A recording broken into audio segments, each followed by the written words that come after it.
This Pitch Breakfast video is brought to you by Spangler and Agins, attorneys for Charlotte's startup community. All right, hi, my name is Max, and I'm here to tell you about Pallim, and I'm a mechanical engineer turned software developer, and how I think that car service should be a little bit easier. So how many of you have had a bad experience getting your car serviced in your lifetime? Like almost everyone, right? It's not fun. So a couple of years ago, I had just the idea and just the problem of I did not enjoy getting my car serviced. It's inconvenient, right? You have to drop your car off in the morning. You have to spend the whole day at work. You don't know what's happening to your vehicle. You have to get a ride to work, and then you have to get a ride back to the shop. Sometimes it doesn't get fixed in a whole day, even if he's just working on your car or she for an hour and a half or something like that. It's impersonal. Sometimes you only get to talk to the person right at the front of the shop. You don't actually get to talk to the person who's really working on your car. There's no responsibility for the mechanic to really want to work hard and get you an extra service because they get paid the same amount no matter whose car they're working on. It's inconsistent as well. Oftentimes the prices that they offer you and at the front of the shop, you know, $50 for brakes, you'll be hit with a big charge after they're done with the service of $50 for some hardware or something like that. So we created an online marketplace as an app for iPhone and Android where it's just like Uber for mechanics and car drivers, where you can schedule your service, get it done in the comfort of your own home or office. How it works. So consumers are able to sign up in our app, they input a payment method like a credit card, and then they can request a service from us based on a pre-created list of services that we have. They receive a quote, either automatically or through we quote them for jobs that are more complicated that require parts and labor time. All quotes that we hand out are fixed price. So what you see on the price right there is exactly what you pay. You're able to pick a mechanic afterwards. So we have pre-vetted mechanics that put in a service area inside of their own app, and you're able to pick that mechanic based on his availability and his qualifications and his reviews. Finally, you can get your service done. Get your car serviced right at your own home or your business, anywhere you want, and it only takes exactly as long as we tell you it does. The mechanic is able to finish the job. He gives you a comprehensive report on the health of your car, and you receive a receipt via email of exactly everything that happened to your vehicle. So the app is great, but how does it scale?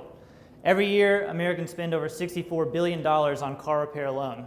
So about 20% of that is vehicles under warranty, so we can't touch that, and another 20% is work that's not well suited for doing in a mobile environment. But the other 61%, that's your brake changes, your oil changes, your small transmission repair, other fluids, suspension, we can do all of that in a driveway. So that puts us at about a transactional revenue ceiling of about $40 billion. And to put that in perspective, for the Charlotte market, if we're able to capture about 1% of the Charlotte market, it's about a $4 million revenue ceiling. So the money is there. So what do we need? We have a great app. We have a great business model. We have a scalable platform. We've had great experiences with consumers so far. Our overhead is very low because all of our costs are related to technology and founders right now. We don't have a shop. We have no physical location. So a lot of that extra overhead we're able to pass on to our mechanics. So a mechanic who works with us gets paid an hourly rate, and he gets paid over double what he would make in a normal shop. The average rate for a mechanic in a shop in the Charlotte area is about $18, whereas ours start out at $40. What we need. We spend a lot of time, unfortunately, doing quoting. There's still a lot of overhead involved with actually clicking buttons in our admin tools to quote things. But you can purchase data to automate this. Unfortunately, it's closely guarded by the manufacturers, and it is expensive relatively for us. So once it scales, the price goes down dramatically, but for right now, we can't necessarily afford it. We also need an increased consumer base. Almost all of our customers are first-time users. They've never heard of a mobile mechanic. They've never tried it before. They had a great experience. And oftentimes, people do not get their car serviced more than once per year. So we rely on those conversions for every single customer. And thirdly, we need more excellent mechanics.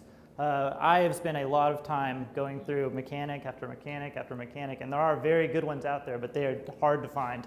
I would love to outsource a lot of that, and because there are people that do this for a living a lot better than I do.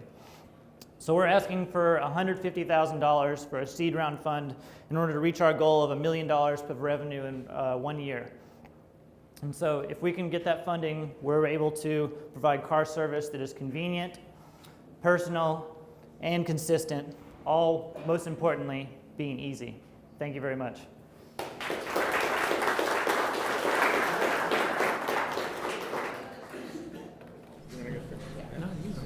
Okay. So it's obvious you pitched before, because Have I? I mean, that certainly looks like a pitch that I would. I've been here a want to few see. times. Yeah. I'll say that. So I think it's super clear. I think the problem statement up front, super clear. Everyone can resonate with that. I think the market segmentation. I think the ability to quickly take the 64 billion market and make it super digestible. Of if I get 1% of Charlotte, I'm at 4 million. That makes it really simple for me to think, okay, we can get to scale relatively quickly. I think the couple of things on my end that I'd be curious about are, how are you going to handle issue resolution? Is there a guarantee? Like, how do you get people comfortable with taking on a new experience for this? Good point. I think this idea of knowing your mechanics, so at Lowe's, certainly we send a lot of home service professionals. There's a difference between someone who's really good at their craft that doesn't need to interface with people, There and is. people who are really good and can interface with There people. is. And sometimes in the trades, that's a small percentage. It So I is. think finding that mechanic is going to be your competitive differentiation. It is. I also think the ability, not only is the data for quoting important, but as we've found through our services marketplaces, I think the ability to provide tools, whether it's a quick video chat, pictures that can be annotated, so that people can quickly diagnose the problem, because there's lots of intricacies of Between customer and... between the customer and the service provider. Okay. Because a bad experience is a quote that's a fixed price that turns into a change order that turns into like, that's not exactly what I thought, and then you've sort of destroyed that. But Okay. overall, I think it's really interesting. The only thing that I'd say that I didn't get was like, who else is doing it today? So give me a sense of what the competitive set looks There like. are a few competitors out And, there. We're the only one, the only local one to Charlotte at least. Okay, but I thought it was a good job. Yeah, so I've seen the mobile mechanics Mhm. thing. Is that what you consider? Yes, that? exactly. Okay. Where are you in the whole process? So you have your platform. We have our platform, we're live. You can We're live? download our app, you can receive car service today. Okay. You can see our service area on our website. It's dictated by the mechanics, basically. Okay. And then how do you make money? So during the transaction, the provider finishes the transaction, goes from customer to provider. We take a little snippet out of the middle. What is your take rate? Yeah, what's your take rate? So it varies based on, we sell the parts at cost pretty much, and then the providers make a varied labor rate based on their qualifications and how good they do. And then we take, we sell the same labor rate every time, and a portion of that goes to the provider and some of it goes to us, based on the labor. 10? Yeah, like what's the Blended rough average? number is about 25%. Okay. Oh, that's pretty That's good. good. Okay. And then are the mechanics ever like working at Hendrix? Or are they all independent mechanics? Most of them that we've had so far have been independent, Oh, yes. they are. Okay. But there's nothing wrong with somebody From wanting to make Hendrix? extra money on the Sure. side, yes. Okay. I'd be so fine with that. That's legit. They all own their own tools already anyway, so it's not that much of a step to. Yeah, I'll just echo, in the time slot, that, it's probably the best I've ever seen in terms of like you hit the things that you needed to hit in the time slot, perfectly, which Thank you. is refreshing. And the one thing, maybe just, a sentence or two, you said that you were an engineer turned business person. Yeah. A little bit, so do you have someone behind you, Yeah. who has industry knowledge? Why you? Answering the question quickly, just why Okay. you? That's a good point. And I would add that to you could easily fit that into this chunk of the presentation. Mm-hmm. I did love the market thing, because everybody's got the huge number, and you're like, really, I did like that, but yeah, and a little bit more on who's out there they're doing this. Okay, that's a good But point. yeah, in general, good presentation. That Thank will you. help people. Do you think 150K is enough? I know. Yeah, I think it is that's a enough good question. I to thought that too. get started. You think it's low? Yes. Yeah. Feels low. Totally. All right. A B2C play. Give me $250,000 then. Could be low too. That would be low, exactly. I think you need millions. You can always get more money, I guess, right?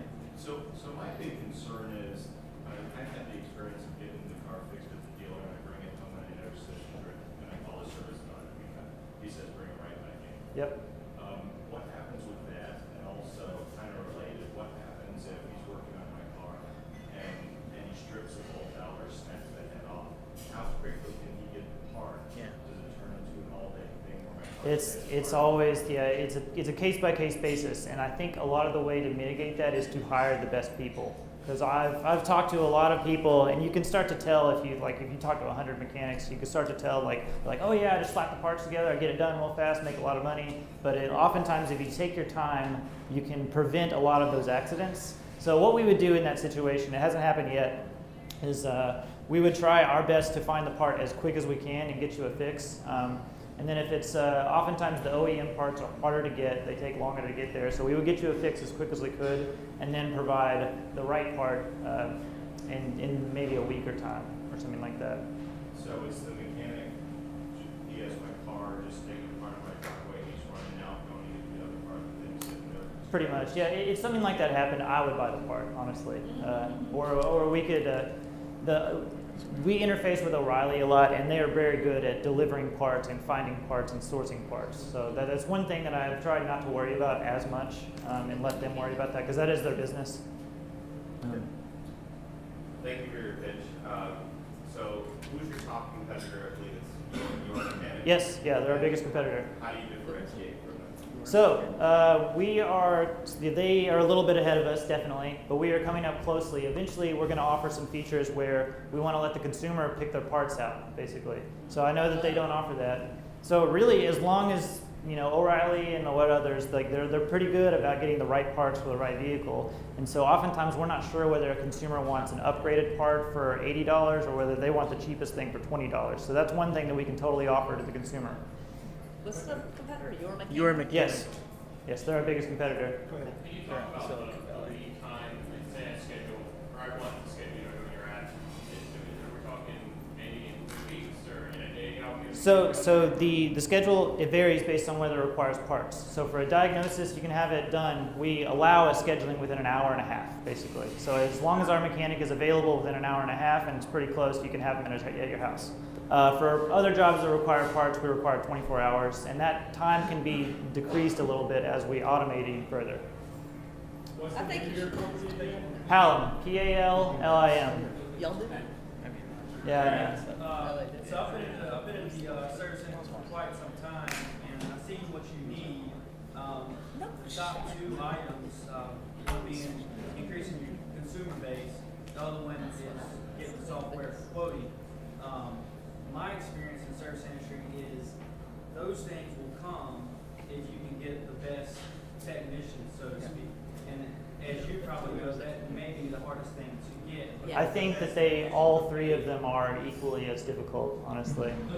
Yeah. But it's just kind of a chicken and egg thing where you need a lot of consumers to find good mechanics, and then it's just, you build slowly on slowly on slowly. I think you may want to invest. Oh, sorry about that. Consider investing into your own kind of training program. Okay, If you're, that's a good point. If you're looking into, the basic stuff to take care of the car versus going after that top mechanic who's got $150,000 worth of tools and he's getting taken care of really well at Hendrix. It's a good point. And we have some great mechanics so far that could offer that, actually. It's a really good idea. Oh, that's a Right back there, and then have the last one. So you said you're buying your parts from O'Reilly right now? Yes, we sell them at cost. Is there, but O'Reilly's not manufacturing the parts, are they? No. They're a reseller, basically. Right, so is there a way for you to skip them as the middleman and further compress your margins? Probably. I don't know if it would be worth it, honestly, because what O'Reilly is very good at is having the part to you in the right amount of time. And oftentimes, if you need a specific part, I mean, you can buy it on eBay for $20, but then you have to wait a week and a half to get it. Yeah, I guess my question, if you went directly to the manufacturer, could you then have some sort of warehousing component where you've got I guess with the cost return on not paying their margins? It's possible, definitely, but I don't think that it's worth it, basically. I think it's a huge investment into a warehouse and things like that. Okay, last one, Michael. Just one suggestion as it relates to increasing the customer base. I agree with the standardized training for the folks that work Okay. With your group. I'm in the marketing space, and I'm motivated by a marketing professor named Nona Berger. It's called Contagious: Why Things Catch On, and it specializes in helping someone maximize word of mouth marketing. So, I think in your business, that is going to be really critical. Yeah. Just the word of mouth. I completely agree. That might be something to take a look at. Our customers are our best advertisers right now, definitely. All right, thank you. Awesome.